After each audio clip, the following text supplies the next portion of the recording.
राज्यों को OBC list तैयार करने का अधिकार देने वाला बिल आज लोकसभा में पेश हुआ। इस बिल के कानून बन जाने पर राज्य अपनी ओबीसी लिस्ट तैयार कर आरक्षण की व्यवस्था कर सकेंगे। मोदी कैबिनेट ने हाल ही में इस पर मुहर लगाई थी। सुप्रीम कोर्ट ने इसी साल 5 मई को महाराष्ट्र में मराठा आरक्षण को लेकर दिए गए अपने आदेश में कहा था कि राज्यों को सामाजिक और शैक्षणिक रूप से पिछड़े लोगों को नौकरी और एडमिशन में आरक्षण देने का अधिकार नहीं है। इसके लिए सुप्रीम कोर्ट ने संविधान के 102वें संशोधन का हवाला दिया था। इसी फैसले के तहत महाराष्ट्र में मराठा समाज को दिए ओबीसी आरक्षण पर रोक लग गई थी।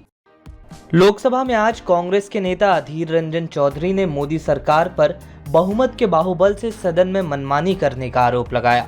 उन्होंने कहा कि प्रदेशों से मोदी सरकार के खिलाफ आवाज उठने पर सरकार को मजबूरन यह बिल लाना पड़ा। चौधरी ने बिल का समर्थन करते हुए 50% आरक्षण की बाध्यता दूर करने की मांग भी सरकार से की। वहीं तृणमूल कांग्रेस सांसद सुदीप बंदोपाध्याय ने कहा कि आज जैसे सहमति के साथ ओबीसी बिल पर चर्चा हो रही है, कल पेगासस पर चर्चा हो जाए तो अच्छा होगा। ये टीएमसी का प्रस्ताव है। बंदोपाध्याय ने कहा कि तृणमूल इस बिल का समर्थन करती है। एनसीपी सांसद सुप्रिया सुले ने 50% की बाध्यता वाले मामले में कहा कि केंद्र सरकार अगर महाराष्ट्र सरकार के साथ खड़ी रहे तो ये समस्या भी दूर हो जाएगी। इसके अलावा सुप्रिया सुले ने ओबीसी डेटा की मांग भी सरकार के सामने रखी। यूपी के अंबेडकर नगर से बसपा सांसद रितेश पांडे ने कहा कि आरक्षण ने पिछड़े और SC/ST लोगों को बहुत मदद की है, लेकिन अब हालात बदल गए हैं। रितेश पांडे ने कहा कि सरकार एक तरफ ओबीसी समुदाय के उत्थान का ढिंढोरा पीट रही है और दूसरी तरफ सरकारी नौकरियों में कटौती की जा रही है। सपा सांसद अखिलेश यादव ने संविधान संशोधन बिल का समर्थन किया, लेकिन साथ ही अखिलेश यादव ने कहा कि देश में दलितों पिछड़ों को सबसे ज्यादा बीजेपी ने गुमराह किया है। उन्होंने जाति आधारित जनगणना की भी मांग सरकार से दोहराई। दरअसल 2018 में हुए 102वें संविधान संशोधन में national commission for backward classes की शक्तियों और जिम्मेदारियों को बताया गया है।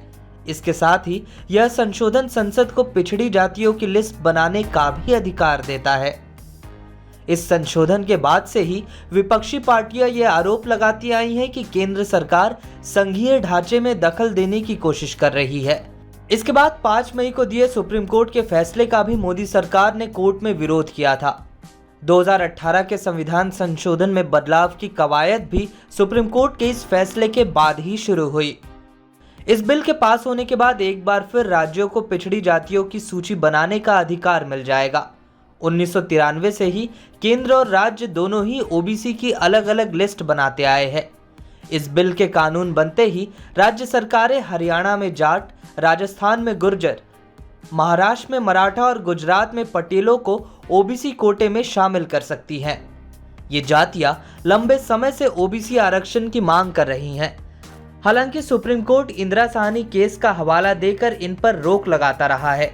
1991 में आए इंदिरा साहनी केस में सुप्रीम कोर्ट की 9 जजों की बेंच ने PV नरसिम्हा राव सरकार के खिलाफ फैसला सुनाते हुए आरक्षण की सीमा को 50% तय कर दिया था। इसी फैसले का हवाला देते हुए 5 मई को सुप्रीम कोर्ट ने मराठा आरक्षण पर रोक लगा दी थी। मोदी सरकार ने हाल ही में मेडिकल परीक्षा नीट में भी ओबीसी आरक्षण को हरी झंडी दे दी थी। विपक्ष भी लंबे समय से जातिगत जनगणना की मांग कर रहा है। तेजस्वी यादव जहां इसे लेकर मोदी सरकार पर लगातार हमलावर है, वहीं बिहार में बीजेपी के सहयोगी दल जेडीयू ने ओबीसी के आंकड़े जारी करने की अपनी मांग फिर से दोहराई है। तो हम लोग की तो इच्छा है इसका फायदा होगा।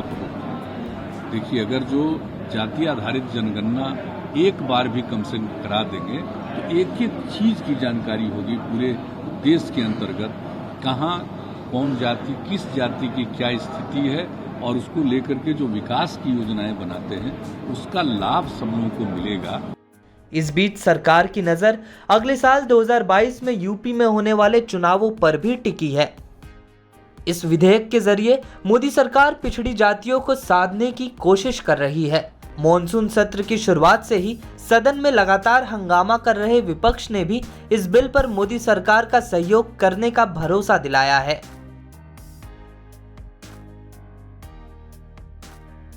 देश दुनिया की तमाम ताज़ा तरीन खबरों के लिए बने रहिए लोकमत हिंदी के साथ।